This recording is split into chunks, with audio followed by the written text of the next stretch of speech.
And thanks for staying with us, everyone. First up, economist Professor Bokpin is pushing for the Bank of Ghana's intervention on matters concerning Société Générale to avoid a situation where customers withdraw their deposits over uncertainties. It follows an announcement by the parent bank that it has initiated a strategic review of the Ghana business. The statement, however, fell short of giving details on how this will be carried out.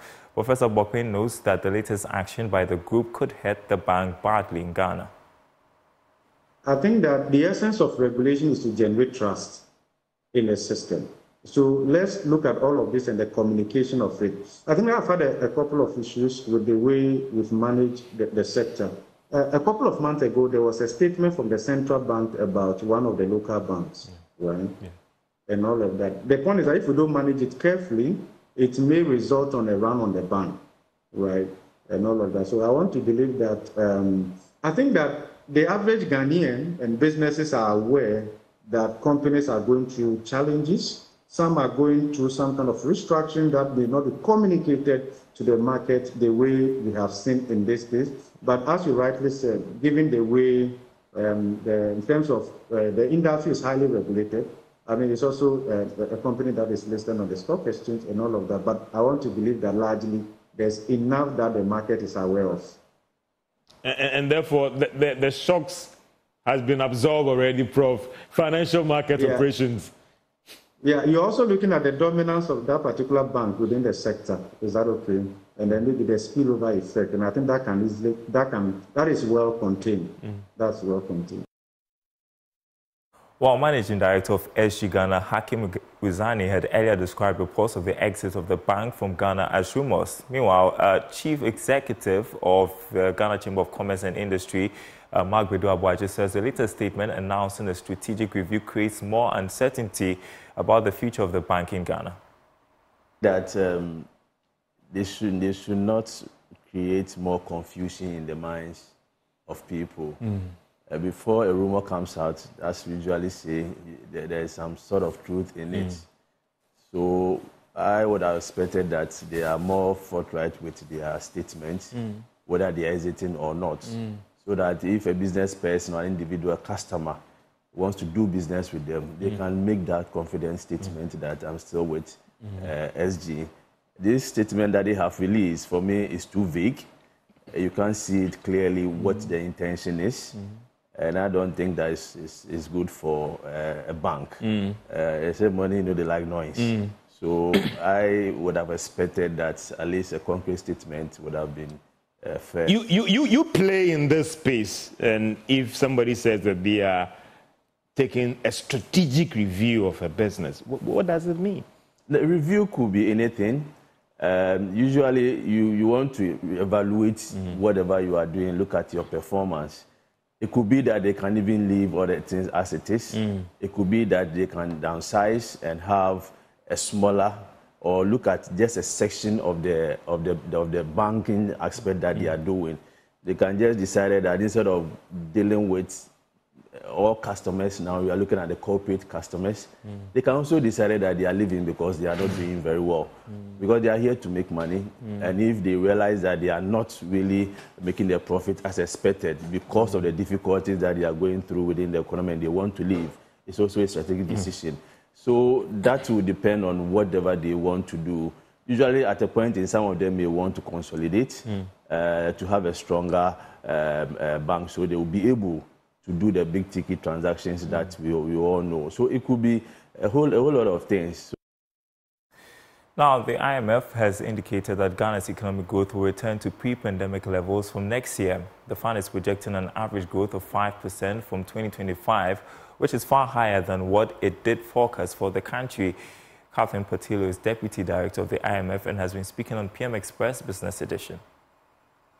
I mean, growth in Ghana has been hit clearly by all of the difficulties, the high inflation, the high interest rates, the currency volatility, and the uncertainty of the financial crisis in 2022.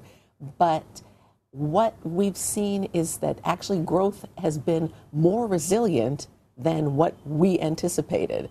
For example, in 2023, I think preliminary national accounts data are pointing to a growth rate of around 2.9%. And what the program had anticipated was lowered, so it was marked up. And there was stronger growth in services and agriculture.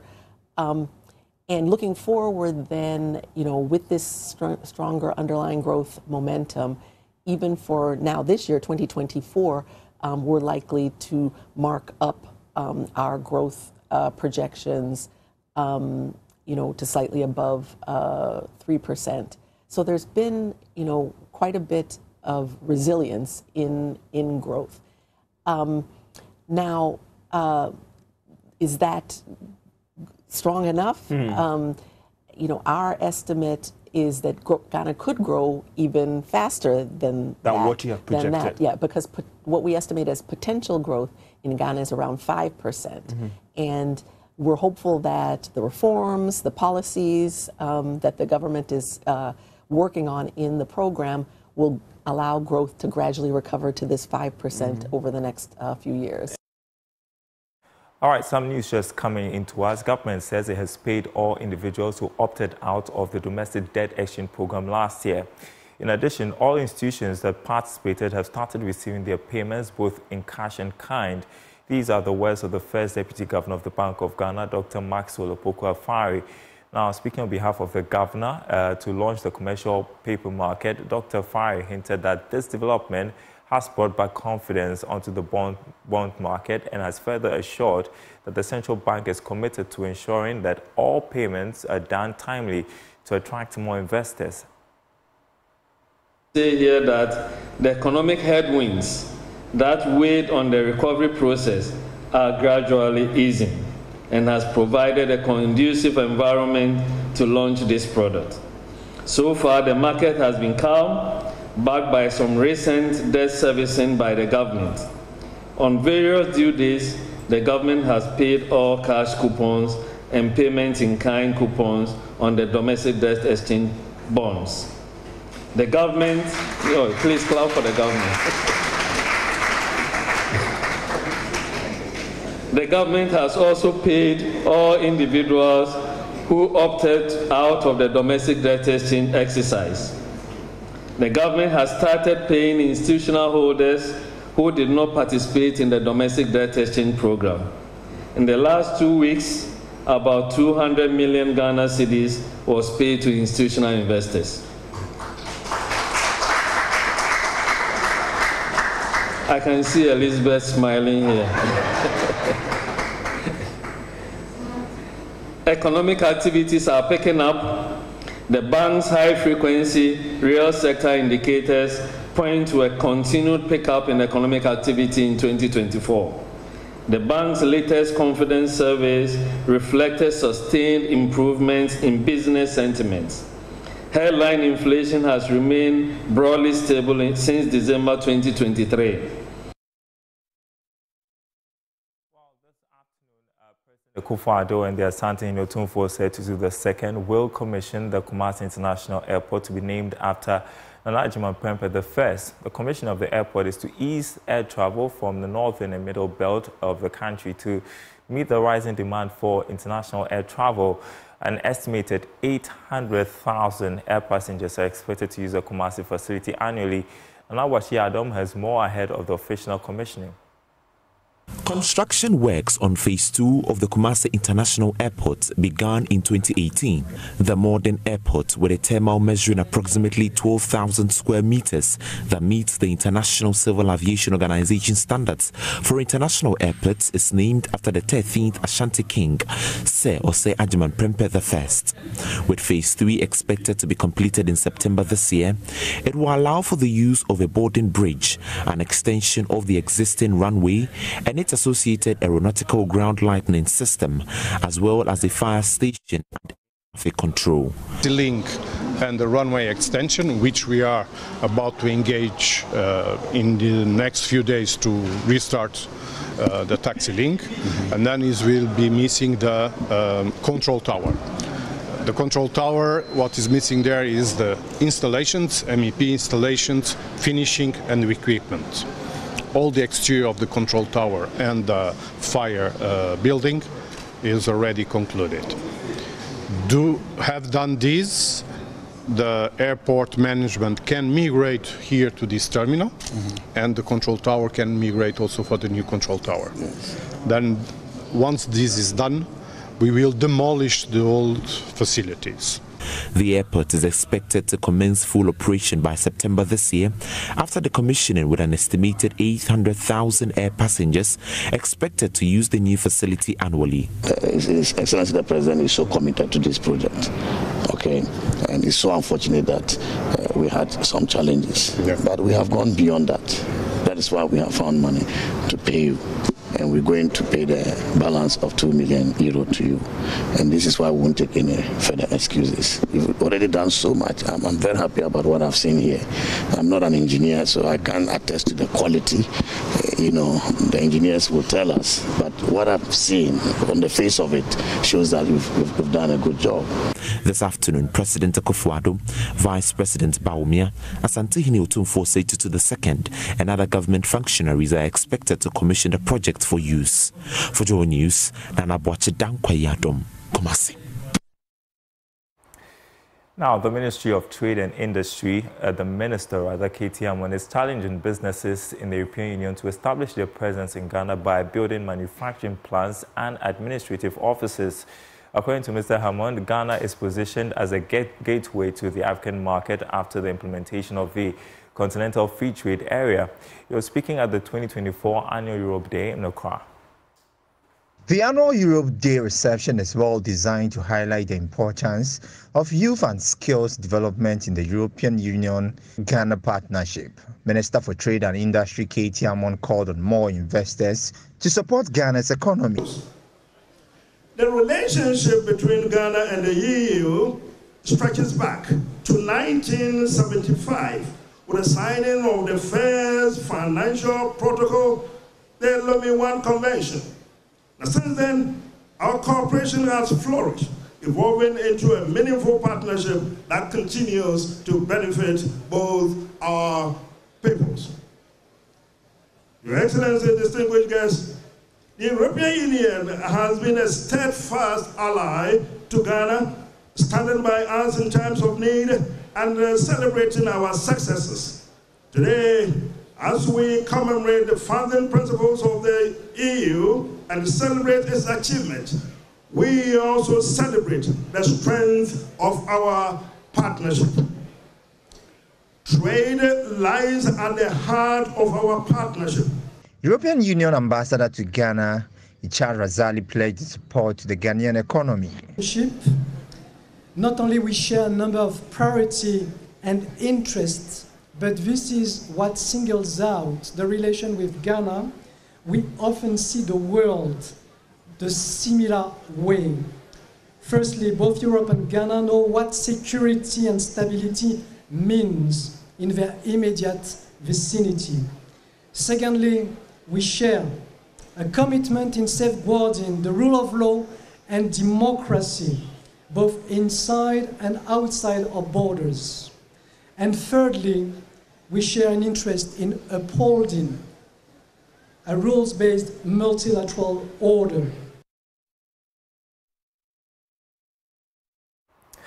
Now, Ghana is set to receive funding from the EAS Commission towards the implementation of human capital development, a key condition in achieving both regional and national social and economic development goals. Speaking at the opening ceremony of a 3-day technical conference on human capital development, Vice President of EAS Commission, Demtien Chechin-Bija, said Africa has a growing youthful population which requires the needed investments. Approved by heads of state in July 2021, the Human Capital Development Strategy sets out ambitious targets for EAS to become the top human capital development partner by 2030. The strategy focuses on critical areas such as health and nutrition, education, skills and labor market participation, entrepreneurship, financial inclusion, and digital economy. According to the Vice President of the EAS Commission, Dimtien Chinchibija. Ghana's plan is currently under review. We've also had Ghana that sent in their documents for us to support them. So Ghana is also going through the next step, the next phase of this project, where we'll be providing support to the Ghanaian National Human Capital Development National Cell here in Ghana and help them elaborate the strategy. So there are, I think, about 3 countries that have moved forward since we last met in developing their strategies. And as I said, all countries are not equal. The realities on the ground are not the same. The conditions on the ground are not the same. So it is important that we continue to support our member states, and especially our member states, the Sahelian countries, which for the most part find it very difficult in looking at the security situation that they're facing, where a lot of investment is geared towards security-related matters versus sectors relating to human capital development, such as health, agriculture, and education. On her part, Charlotte Lejeune, a representative of the Belinda and Melinda Gates Foundation, said her organization is committed to investing in people. At the Bill and Melinda Gates Foundation, we support organizations, countries, and regional economic communities to take innovative approaches to human capital challenges that can deliver results at scale. We recognize the urgency to act, but to act on the basis of evidence and in partnership with communities and government. This is why we invest heavily in the research that we need to guide us. That research has identified a range of solutions that are actionable, cost-effective, and scalable. Our partnership with ECOWAS on human capital development is a part of this process, working collaboratively to intensify and support catalytic projects that can really accelerate change on some of the indicators that ECOWAS uses to track progress. ECOWAS created a Human Capital Development Index to monitor on a periodic basis progress not only by the region, but also by member states. Now, government has reiterated its commitment to promoting digital health policies to cushion startups in the healthcare system. Speaking at the inaugural ceremony of the West Africa Pharma Healthcare Expert Conference, Minister of Health designate Dr. Bernard Okoboy indicated that the digitalization agenda has led to a 30% increase in access to healthcare in rural areas. Hence, government will continue to invest in digital health.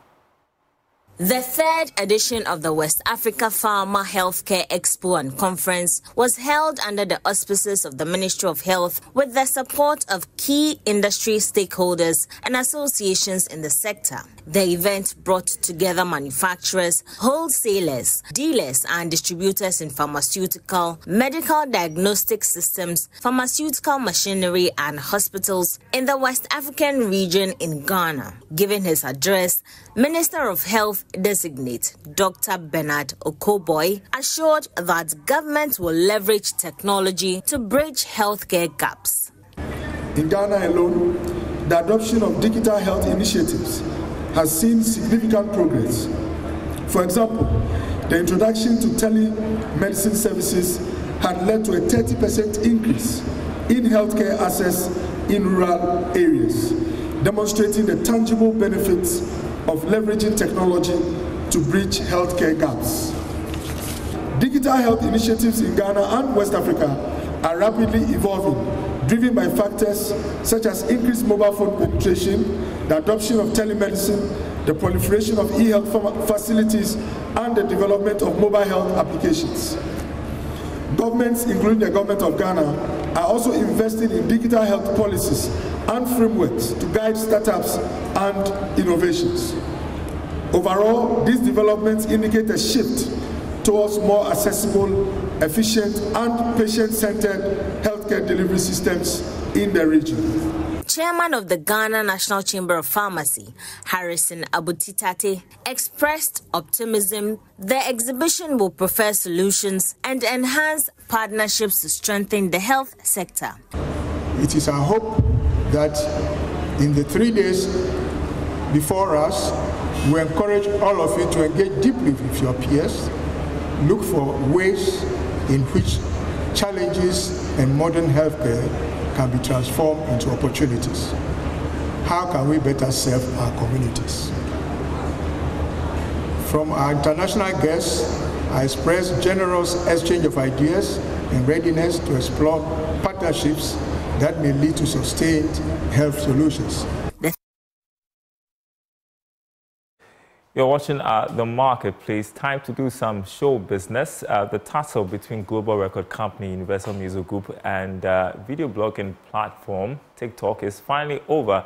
This comes after months of heated deliberations, which saw the music company removing its licensed songs from the social media platform in February. However, the latest agreement marks a new era of strategic collaboration between the two giants in the music and social media industries. Culture journalist Kenneth Aochidako, back from vacation, is in the studio with me with more details on today's edition of Show Business. So how did we get here? Explain.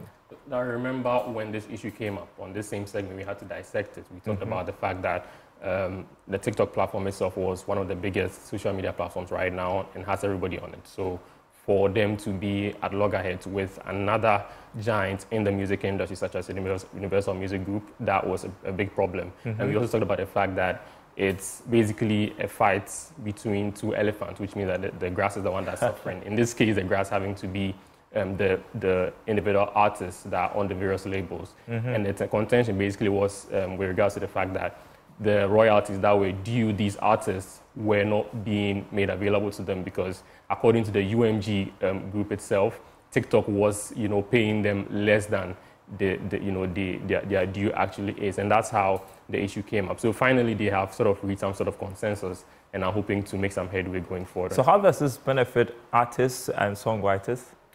So there are some statistics, and I'm hoping that we can look at them on the slide itself. It has to do with some figures, which research has shown that on the platform itself, TikTok, people are likely to see more of artist content on there right now than any other platform. I mean, there's Facebook, there's Twitter, there are other competitors right now. But TikTok is where to go to for artists to be able to generate leads, which will translate into streaming and then revenue for their content on other platforms. And so for the artists, it is a big deal having the platform back. I mean, in Ghana, for instance, we have our artist, Stonebwoy, signed to the Universal Music Group as well through its label. So there you go. Yeah, exactly. So if you look at I hope everybody can see, yeah? Yeah, so if you look at the figures on the board right now, you realize that in the US alone, TikTok users are nearly twice as likely to discover music on the short video platform than the average video platform anywhere else. And so if you find out that your music is being removed from this platform, imagine the level of audience that you are missing out on when everybody else is benefiting from this. So basically, Stonebwoy, we have Stonebwoy on there as part of like the Def Jam label, which is connected to UMG. And so that's from our side in Ghana, that's one notable artist that we know was losing out. And hopefully, as this has been resolved, gradually we'll be able to see some of the content from these people on the platform itself. So how are both entities going to collaborate to monetize this agreement they've reached? That was a very big issue that came up during the legal tussle, which saw the UMG pull off its songs from TikTok as well.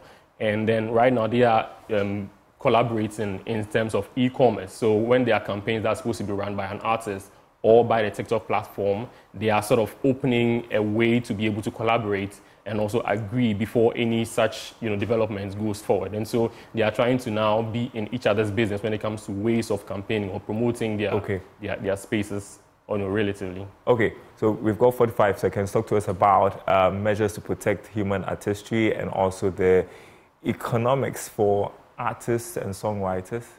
So when it comes to artificial intelligence, we all know that's a big issue right now. That's one of the reasons why this legal tussle came up. Now they have all agreed that they are going to, monitor the level of artificial intelligence used on the platform as well. And they're going to also remove any ones that are not authorized on the platform. So when it comes to the economics, both parties sort of are at a consensus that going forward they'll be more collaborative and to ensure that both of them do not lose out in this, ever-evolving digital space. So basically, the two elephants have stopped fighting, so the grass The artists and the songwriters are going to benefit from this winning day. They are really excited about it from what I've heard so far. All right, culture journalist, the only one in Ghana. Ken Aoshidaku, thank you so much for coming here on The Marketplace. That's our program. More news on our website, myjoyonline.com/business. We'll be back next week.